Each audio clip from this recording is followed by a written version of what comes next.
Hi friends, पीके Dinesh educational channel में आपका बहुत बहुत स्वागत है।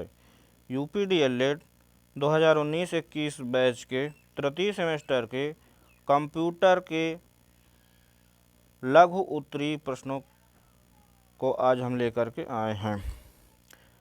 सबसे पहले हमारे channel PK Dinesh educational channel को सब्सक्राइब कर लें, बेल आइकन की घंटी दबा लें, जिससे आपको नए नए वीडियो के नोटिफिकेशन प्राप्त हो। तो आज का पहला प्रश्न है, कंप्यूटर क्या है, इसे परिभाषित कीजिए। उत्तर है, कंप्यूटर का अर्थ हुआ परिभाषा।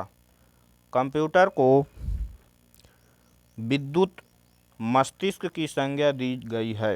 कंप्यूटर शब्द की उत्पत्ति लैटिन भाषा के शब्द कंप्यूटर से हुई, जिसका अर्थ है गणना करना अथवा गिनती करना। आज कंप्यूटर को एक नवीन प्रविधि माना गया है, जिसके द्वारा अंकगणित तथा तर्क संगत क्रियाओं को संग्रह किया जाता है।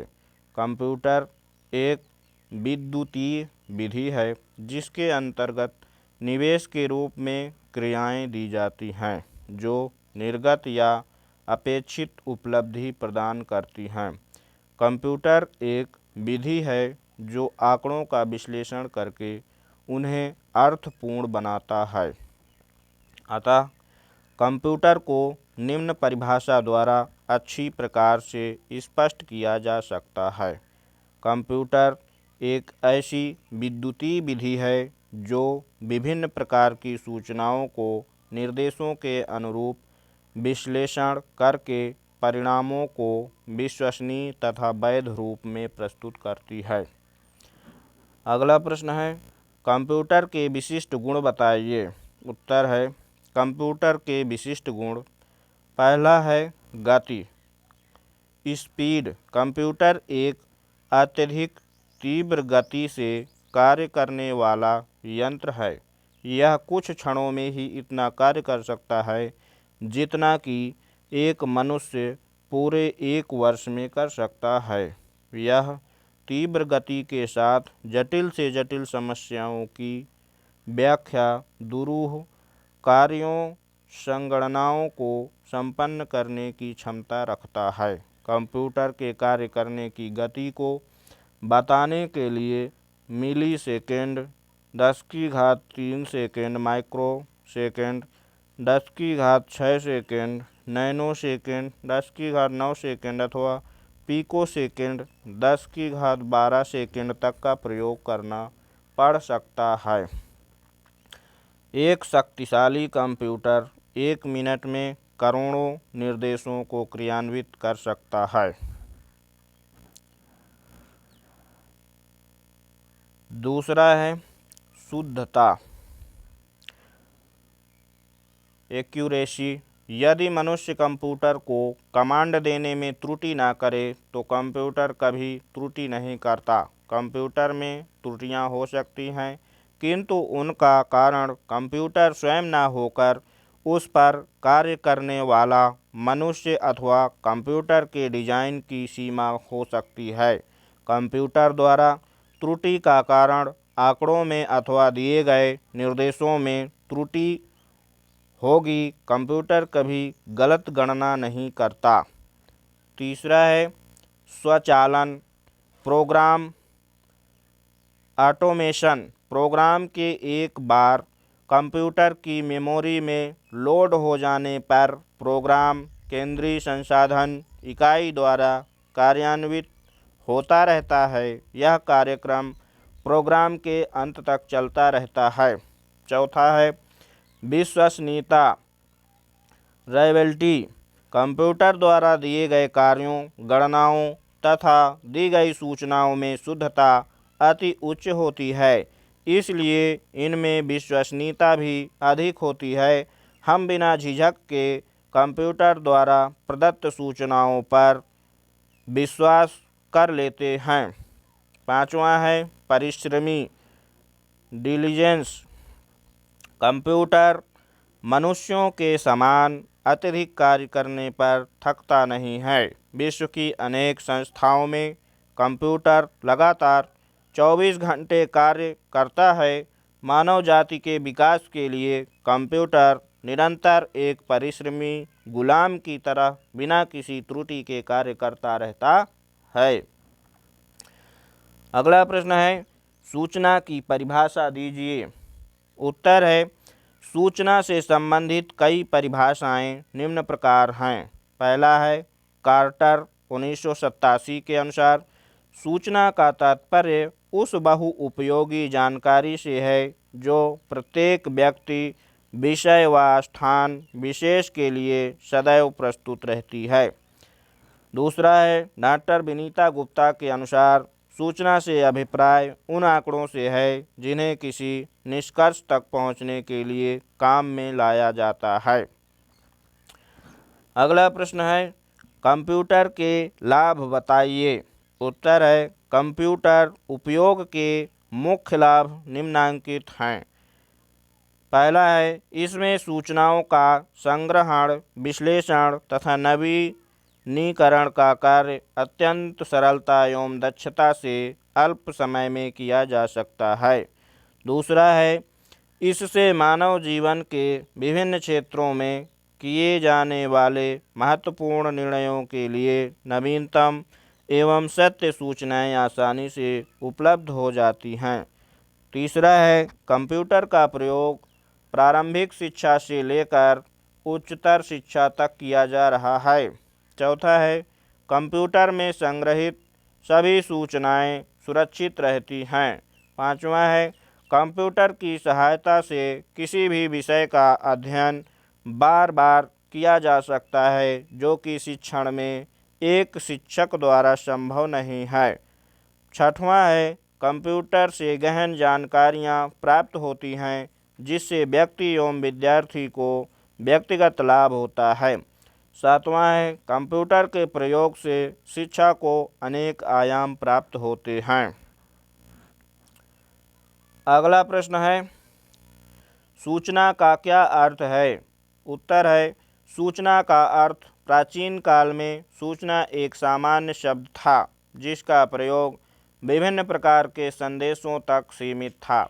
इसका शाब्दिक अर्थ अंग्रेजी भाषा के इन्फॉर्मेशन का हिंदी रूपांतर है, जिसका हिंदी अर्थ बताना, जानकारी, सूचना, समाचार तथा ज्ञान आदि शब्दों से लिया जाता है। अर्थात सूचना का अभिप्राय उस उपयोगी ज्ञान से है जो मानव समाज के लिए विकास का मार्ग प्रशस्त करता है। अगला प्रश्न है, संचार का क्या अर्थ है। उत्तर है, संचार का अर्थ संचार से आशय शब्दों, पत्रों, सूचनाओं अथवा संदेशों द्वारा विचारों एवं सम्मतियों के विनिमय से होता है। संचार एक निरंतर चलने वाली प्रक्रिया है। संचार में सभी चीज़ें शामिल हैं जिनके माध्यम से व्यक्ति अपनी बात दूसरे व्यक्ति के मस्तिष्क में डालता है। यह अर्थ का पुल है। इसके अंतर्गत कहने, सुनने और समझने की व्यवस्थित तथा निरंतर प्रक्रिया सम्मिलित होती है। संचार द्विमार्गी प्रक्रिया है। अगला प्रश्न है, स्मृति मेमोरी क्या है। स्मृति के प्रकार बताइए। उत्तर है, स्मृति मेमोरी स्मृति केंद्रीय संसाधन इकाई का एक अभिन्न अंग है। कंप्यूटर में किसी भी निर्देश, सूचना अथवा परिणाम को संचित करने के लिए प्रयोग की जाने वाली युक्ति स्मृति मेमोरी कहलाती हैं। स्मृति की क्षमता, कैपेसिटी ऑफ मेमोरी, केंद्रीय संसाधन, केंद्रीय इकाई में होने वाली समस्त क्रियाएं सर्वप्रथम स्मृति में जाती हैं। कंप्यूटर की स्मृति संसाधन इकाई सीपीयू का ही एक भाग होती है। स्मृति का आकार निम्नांकित के अनुसार परिभाषित किया जा सकता है। 8 बिट बराबर 1 बाइट, 1 निब्बल बराबर 4 बिट, 1024 बाइट बराबर 1 किलोबाइट केबी, 1024 किलोबाइट बराबर 1 मेगाबाइट एमबी, 1024 मेगाबाइट बराबर 1 गीगाबाइट जीबी, 1 टेराबाइट बराबर 10 की घात 12 बाइट।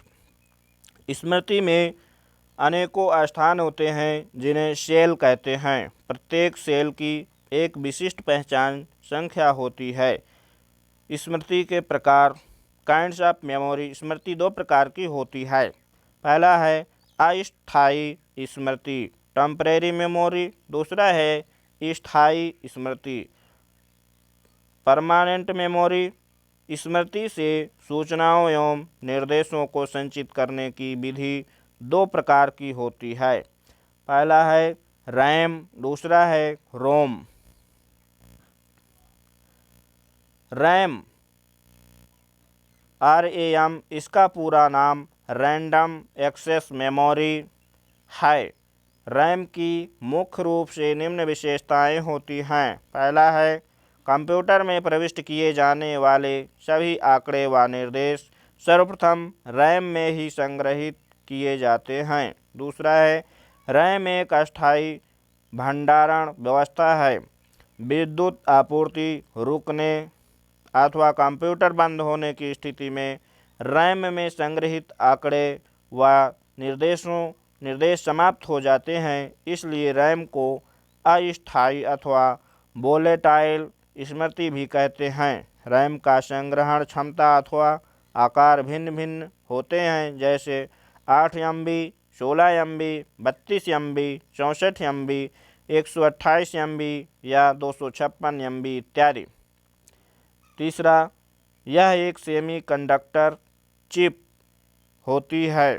चौथा है रैम में विभिन्न स्थानों पर संग्रहित आंकड़ों व निर्देशों तक सीधे ही अर्थात रैंडमली पहुंचा जा सकता है। दूसरा है रोम, ROM। रोम का पूरा नाम रीड ओनली मेमोरी है। इसकी मुख्य विशेषताएं निम्न प्रकार हैं। पहला है यह एक स्थायी स्मृति है। दूसरा है रोम में कंप्यूटर निर्माण के प्रारंभ में ही निर्देशों के समूह प्रोग्राम संग्रहित कर दिए जाते हैं। तीसरा है रोम में संग्रहित निर्देश समूह प्रोग्राम परिवर्तित या नष्ट नहीं किए जा सकते हैं। चौथा है यह नॉन वोलेटाइल अर्थात स्थायी होता है।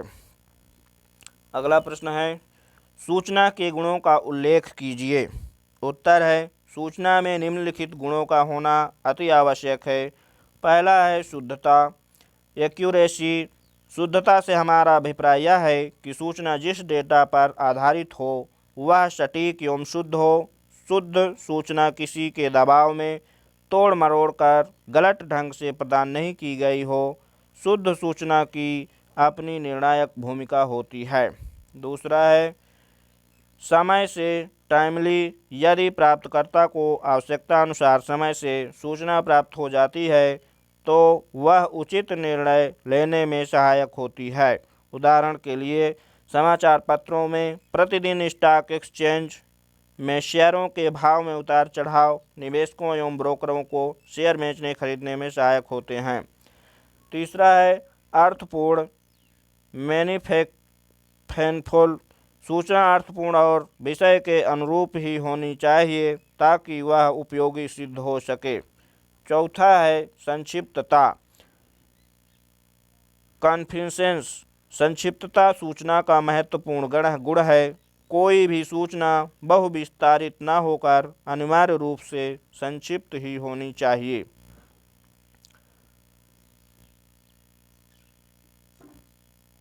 पांचवा है उपलब्धता, अवेलेबिलिटी। सूचना हमें कम से कम समय त्वरित रूप में उपलब्ध रहनी चाहिए। जब भी हमें सूचना के आधार पर कोई निर्णय लेने की आवश्यकता होगी तो यदि वह तुरंत कम से कम समय में उपलब्ध होगी तो उस पर आधारित निर्णय लेने में सुविधा होगी, अन्यथा हमें सूचना प्राप्त होने का ही इंतज़ार करना पड़ सकता है। अगला प्रश्न है कंप्यूटर में इनपुट आउटपुट डिवाइस क्या होते हैं, यह कितने प्रकार के होते हैं। उत्तर है इनपुट डिवाइस वह डिवाइस जिसके द्वारा कंप्यूटर में डाटा को प्रविष्ट कराया जाता है इनपुट डिवाइस कहलाते हैं। इस डिवाइस के माध्यम से ही प्रयोगकर्ता किसी भी डाटा को कंप्यूटर में इनपुट के रूप में देता है। यह प्रयोगकर्ता द्वारा दिए गए डाटा को कंप्यूटर के मस्तिष्क यानी सीपीयू तक पहुंचाते हैं, जिसके बाद कंप्यूटर उस डाटा पर प्रोसेसिंग कर पाता है। इनपुट डिवाइस कई प्रकार होते हैं: keyboard, mouse, scanner, touch screen, light pen, joystick, track ball आदि। आउटपुट डिवाइस कंप्यूटर द्वारा प्रोसेस किए गए डाटा को यूजर जिस डिवाइस के माध्यम से प्राप्त करता है वह आउटपुट डिवाइस कहलाते हैं। आउटपुट डिवाइस निम्न प्रकार के होते हैं: printer, monitor, plotter, speaker, projector आदि। अगला प्रश्न है, संचार की विशेषताओं का वर्णन कीजिए। उत्तर है, संचार की निम्नलिखित विशेषताएं हैं: स्पष्टता का सिद्धांत, प्रिंसिपल्स ऑफ क्लैरिटी, संदेश या सूचना समझने योग्य भाषा में भेजी जानी चाहिए, और साथ ही संदेश स्पष्ट होना चाहिए क्योंकि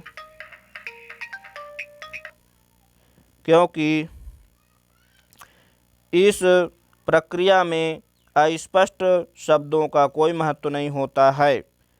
दूसरा है ध्यानाकर्षण का सिद्धांत, प्रिंसिपल्स ऑफ अटेंशन, संचार प्रक्रिया ऐसी हो जो लोगों का ध्यान आकर्षित कर सके। सूचना आकर्षक होने के साथ साथ सूचना देते समय प्राप्त करने वाले की रुचि एवं आवश्यकता को भी ध्यान में रखना चाहिए। तीसरा है संगतता का सिद्धांत।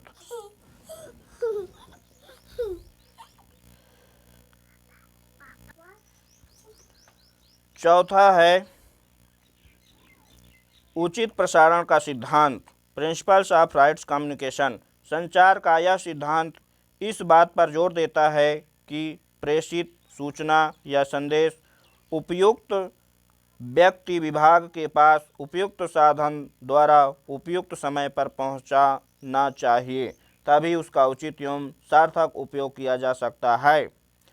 दोस्तों, इसी प्रकार के वीडियो और के नोटिफिकेशन पाने के लिए हमारे channel PK Dinesh education channel को सब्सक्राइब करें, बेल आइकन की घंटी जरूर दबाएं, जिससे हमें मोटिवेशनल प्राप्त होता है और हम आपको नए नए वीडियो उपलब्ध कराते हैं। धन्यवाद।